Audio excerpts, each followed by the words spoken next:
Hi, it's Tim with iCoat, and we're going to talk about releasing bubbles today. Obviously, we could use a torch, which we do sometimes, but this burns really hot. This is going to be 1,500 degrees or so. A heat gun can get almost that hot, and certainly not less than 700 degrees generally. So we're adding a lot of heat that we don't want to do.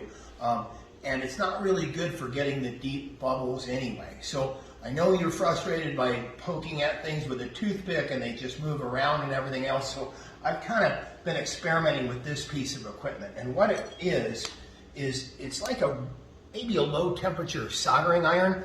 It's made for carving wax and things like that. These are available. This one was like $52 on Amazon and does a fantastic job at just providing a little bit of heat to free those bubbles without adding too much heat where you're going to damage the epoxy. It works really well. I'm going to demonstrate it. We've just poured this again. There's not really many bubbles left in there, but there's a few, and I'm going to walk around and show you how well this thing works.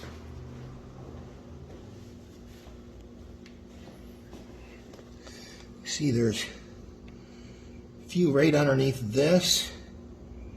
And this thing does a really nice job of being able to kind of just get in there without damaging the flowers. And the heat from this just takes these bubbles right away. It does a really nice job. Got those out of there. Coming to the top now. We got one right here, which we're going to work out of that. Let it come to the top, and then we'll just poke it.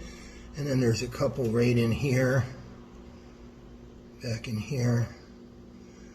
And the way this tip's shaped is it's able to get into areas that you wouldn't be able to get with a toothpick, underneath, things like that, right along the edge of the flowers here.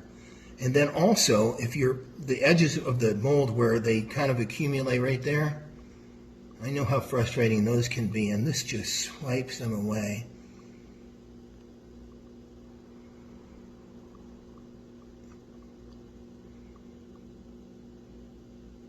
Now the other thing you could do is if you find a bubble that's risen to the top after it's already, after you've left for the day and things like that, and it's risen to the top, this does a nice job of being able to, you just fire it up and just pop it, open up that bubble. There was one right in here somewhere on the previous layer, and I just took it and pierced the top of that bubble that had formed after we were done, and it fills right in really nice. It's a really nice piece of equipment for the money.